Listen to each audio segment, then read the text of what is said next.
उत्तराखंड के मुख्यमंत्री पुष्कर सिंह धामी ने शिमला में प्रेस वार्ता को संबोधित करते हुए कहा कि देश में इस समय लोकतंत्र का महायज्ञ चल रहा है। इस महायज्ञ का छठा चरण पूरा हो चुका है और अंतिम 7वां चरण 1 जून को होना है। पूरे देश में घूमने के बाद मैं एक बात निश्चित रूप से कह सकता हूं कि पूरे देश में एक समान वातावरण है। उत्तर दक्षिण पश्चिम कश्मीर में कन्याकुमारी तक और अटक से कटक तक सभी जगहों पर लोगों ने पिछले 10 सालों में प्रधानमंत्री नरेंद्र मोदी के कार्यकाल को सकारात्मक रूप से देखा है।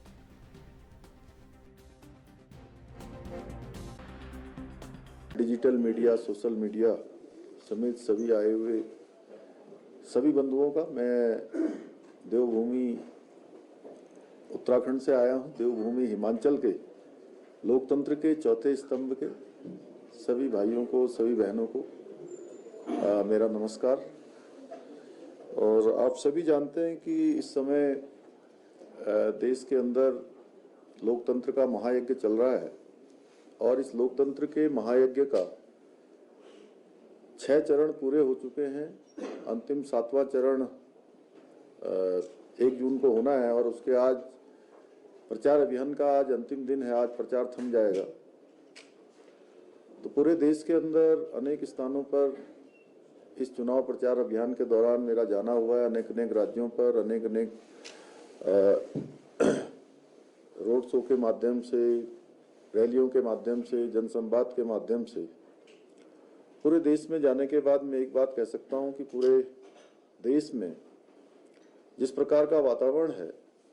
पूरब, पश्चिम, उत्तर, दक्षिण, कश्मीर से लेकर कन्याकुमारी और अटक से लेकर कटक तक संपूर्ण देश के अंदर, थोड़ा माइक से नजदीक कर लो, कम आ रही है क्या? संपूर्ण देश के अंदर एक ही वातावरण है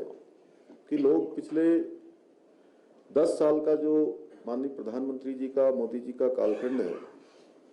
उस 10 साल के कालखंड को जिस प्रकार से लोगों ने देखा है, उसका एक एक पल और एक एक क्षण आदरणीय प्रधानमंत्री जी ने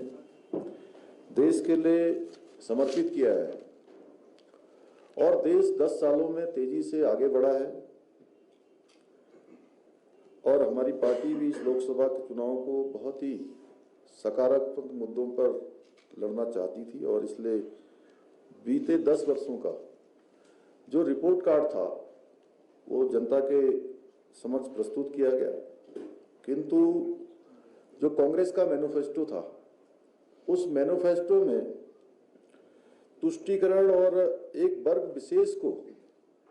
लाभ पहुंचाने का उस मैनिफेस्टो में पूरा उन्होंने उल्लेख किया था। एक सशक्त राजनीतिक दल होने के नाते हमारी यह भी जिम्मेदारी है कि जो देश के अंदर तुष्टीकरण चलता रहा और उसी तुष्टीकरण को फिर से कांग्रेस पार्टी अब देश पर थोपना चाहती है, ऐसे घिनौने जो मंसूबे हैं, एक वर्ग विशेष को फायदा पहुंचाने के जो मंसूबे हैं, उन मंसूबों को जनता के समक्ष लाया जाए, उससे परिचित कराया जाए। बीते 10 वर्षों में जिस प्रकार से इंफ्रास्ट्रक्चर का विकास हुआ है, देश के अंदर एक्सप्रेस वे बने हैं, रेलवे, वंदे भारत जैसी हमारी ट्रेनें, स्वदेशी ट्रेनें देश को समर्पित हुई है। इसके साथ साथ नए विश्वविद्यालय बने हैं, नए आईआईटी बने हैं, नए आईआईएम बने हैं, नए एम्स बने हैं और पिछले 70 सालों में जितने हवाई अड्डों का निर्माण नहीं हुआ, उससे ज़्यादा हवाई अड्डे पिछले 10 सालों में आदरणीय प्रधानमंत्री मोदी जी के कालखंड में बने हैं। सोलर एनर्जी पर भी फोकस किया गया है और इसके साथ साथ देश में जो अनेक प्रकार की चुनौतियां देश के अंदर आई हैं, उन चुनौतियों पर भी उनको स्वीकार करते हुए पूरे देश की भावनाओं के अनुरूप, जरूरत के अनुरूप आदरणीय प्रधानमंत्री जी ने देश को आगे बढ़ाने का काम किया है। चाहे वो कोरोना जैसी महामारी का सामना करना हो या मुफ्त का टीकाकरण इतने बड़े देश के अंदर बिना किसी रुकावट के उसको संपन्न कराना हो, या गरीब कल्याण अन्न योजना, जिसमें 5 किलो अन्न मुफ्त में देने की योजना हो, जन कल्याण और गरीब कल्याण, सदैव ये हमारे प्रधानमंत्री आदरणीय मोदी जी की प्राथमिकताओं में रहे हैं। बात करें इंडी गठबंधन की बात करें, राहुल गांधी की बात करें, या देश के अंदर अनेक शहजादे हैं, चाहे वो राहुल गांधी हों, अखिलेश यादव हों, ये सिर्फ सत्ता इनको राज करने के लिए चाहिए। सत्ता पाने के लिए ये लोग एक खास वोट बैंक को साधते साधते इतने नीचे गिर जाते हैं, तो इनका बस चले तो देश के जो संसाधन हैं, इसके साथ साथ देश की संपत्ति भी छीन कर ये अपने जो खास इनका वोट बैंक है,